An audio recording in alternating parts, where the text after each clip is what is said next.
अमेरिकी रियासत टेक्सास से लमार यूनिवर्सिटी में शोबे कम्युनिकेशन के असिस्टेंट प्रोफेसर और सीनियर सहाफ़ी अवैस सलीम साहब इस वक्त हमारे साथ मौजूद हैं। अवैस साहब,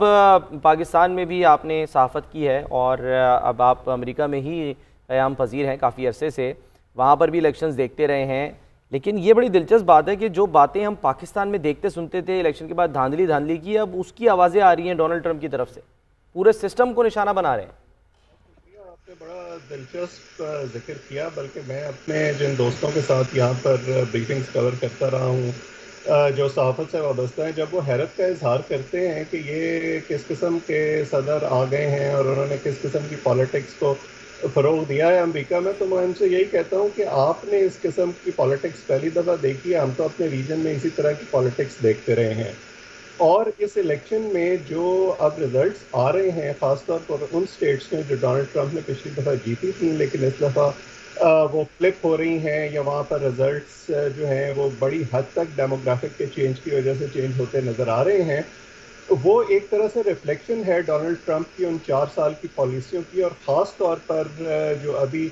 इलेक्शन से पहले उनकी कैंपेन थी जिसमें उन्होंने जो वॉर हिस्टेरिया है, जो नफ़रत है, जो रेसिज्म है, जो रिलीजन की बुनियाद पर, एथनिसिटी की बुनियाद पर जो डिविजन्स हैं उनको उभारने की कोशिश की थी, तो उसका बैकलैश एक तरह से इस इलेक्शन में उनको नज़र आया है। और हमने ये देखा अभी तक एग्जिट पोल्स में जो नंबर सामने आ रहे हैं कि मुसलमानों ने बड़ी तादाद में जो बाइडन के लिए वोट किया, ख़वातीन ने बड़ी तादाद में जो बाइडन के लिए वोट किया, अर्बन एरियाज़ में रहने वाले कॉलेज एजुकेटेड जो यूथ है उन्होंने बड़ी तादाद में जो बाइडन के लिए वोट किया। तो हम ये कह सकते हैं कि डोनाल्ड ट्रंप का पैगाम जो उनकी लॉयल सपोर्ट बेस है शायद उनके साथ तो रेजोनेट किया, लेकिन जो इंडिपेंडेंट और सोच रखने वाला वोटर है उसने उसको पसंद नहीं किया और उसने उसको रिजेक्ट किया और एक तरह से पुश बैक किया है। ठीक है, अवैस साहब ये बताइएगा कि जो यूएस इलेक्शंस 2020 हैं, आप क्या समझते हैं कि इनके डिसाइडिंग फैक्टर्स क्या रहेंगे? माफ़ी चाहता हूँ, आपकी आवाज़ मुझे कुछ ठीक नहीं आई। अवैस साहब आप सुन पा रहे हैं?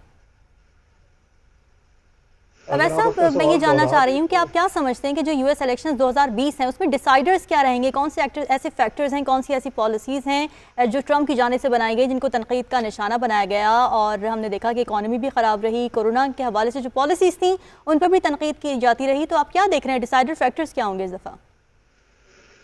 देखिए, इस इलेक्शन में जो बड़े फैक्टर्स थे, आपको खारजा पॉलिसी की बाज़गश बहुत कम सुनने में आई। ज़्यादातर जो फोकस है वो इकॉनमी पर रहा, और ख़ास तौर पर एग्जिट पोल्स में जो उन लोगों से सवालात किए गए थे जो वोट देने इलेक्शन बूथ तक गए थे कि उनके लिए क्या 2 बड़े इश्यूज़ हैं, तो उसमें 2 चीज़ें खुल के सामने आई थी। उनसे कोरोना वायरस के बारे में सवाल किए गए थे, उनसे इकॉनमी के बारे में सवाल किए गए थे, और अक्सर लोगों ने ये कहा कि इकॉनमी उनके लिए एक बड़ा इशू है। और ये एक तरह से इट मेक्स सेंस बिकॉज ये दोनों चीज़ें जो हैं वो एक दूसरे के साथ बहुत क्लोजली टाइड हैं, क्योंकि कोरोना वायरस की वजह से कोई 6-7 करोड़ से ज़्यादा लोग ऐसे थे जिनकी नौकरियां गईं, बहुत से लोगों के कारोबार मुतासर हुए, और इवन उन स्टेट्स में भी जहां पर रिपब्लिकन पार्टी की अक्सरियत है वहां पर अभी तक सेकेंड वेव के नतीजे में केसेस बढ़ रहे हैं, बात हो रही हैं। सो ये एक ऐसा इशू है जिस पर अब मेरा ख्याल है कि अगले बहुत अरसे तक, जब तक वैक्सीन नहीं आ जाती, जब तक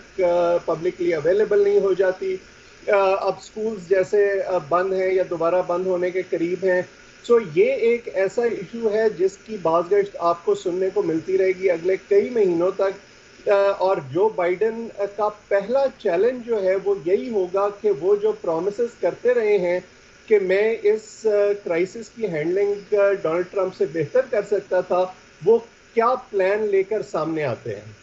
अच्छा, अवैस साहब ये फरमाइए कि जब 2016 इलेक्शन हुआ था तो उस वक्त एक नारा लेकर आए थे डोनाल्ड ट्रंप, और वो नारा लेकर ये आए थे कि जी जो रस्ट बेल्ट स्टेट्स हैं वहाँ पर वो तब्दीली लाना चाहते हैं। हमारे इल्म में है, आपके इल्म में ज़्यादा बेहतर होगा कि 80 की दहाई के बाद से जो इंडस्ट्री को नुकसान पहुंचा और इंडस्ट्री शिफ्ट हुई है, तो उन्होंने ये कहा था कि हम जो यहाँ पर जो लोग जॉबलेस हुए हैं उनको जॉब देंगे। उसमें अगर हम बात करें ओहायो और इंडियाना की, तो यहाँ पर तो रिपब्लिकन्स जीत गए हैं, यानी कि डोनाल्ड ट्रंप पर एतमाद का इजहार किया है। हाँ, न्यूयॉर्क की अगर हम बात करें तो वहाँ पर तब्दीली आ गई है। जी, आपकी बात ठीक है। देखिए, जो उन्होंने इकोनॉमी के प्रोमिसेस किए थे उसमें एक बड़ा हिस्सा जो था वो उन्होंने अपनी ज़ात को मिडल में रख कर किया था कि मैं क्योंकि एक कामयाब बिजनेसमैन हूँ इसलिए आप मुझ पर भरोसा करें, मैं उस तरह का कैंडिडेट नहीं हूँ जिस तरह के करियर पॉलिटिशियन होते हैं। तो लोगों ने एक तरह से उस लेफ्ट फील्ड कैंडिडेट पर अपने एतमाद का इजहार किया था। और जैसा कि अभी हम देख रहे हैं, जो इस इलेक्शन के नंबर्स में हमें तब्दीली नज़र आ रही है वो बड़ी हद तक उस तजिए से मिलती जुलती है जो पिछले इलेक्शंस के बाद किए गए थे कि बर्नी सैंडर्स की नॉमिनेशन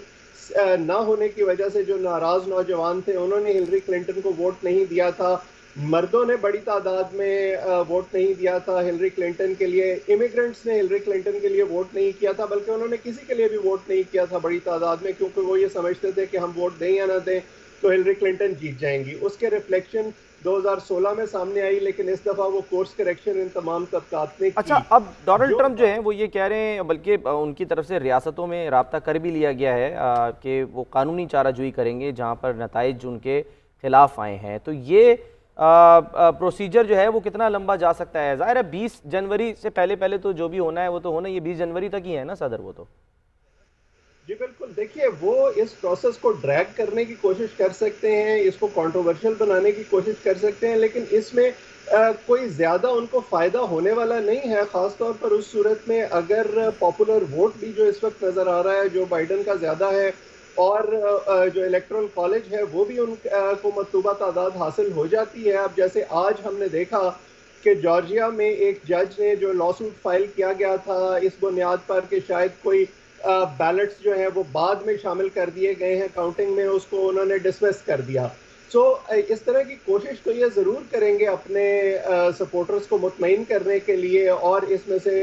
पॉलिटिकल माइलेज हासिल करने के लिए, और इसी को डोनाल्ड ट्रंप ने अपनी कैंपेन स्पीचेस में प्रीएम्प्ट करने की कोशिश की थी कि अगर मैं हार गया तो वो धांधली होगी। लेकिन अमेरिकी और जॉर्जिया में ज़ाहिर बड़ी दिलचस्प सूरत हाल भी रही है कि जो अब तक वोट काउंट हुआ है 99% हो चुका है और वहाँ पर 49.5% डोनाल्ड ट्रंप के पास गए हैं और 49.3% जो बाइडन के पास गए हैं। तो ज़ाहिर है क्लोज कॉन्टेस्ट रहा। अवैस सलीम साहब, बहुत शुक्रिया, आपने हमें ज्वाइन किया और आप तबसरा और तज्जिया कर रहे थे।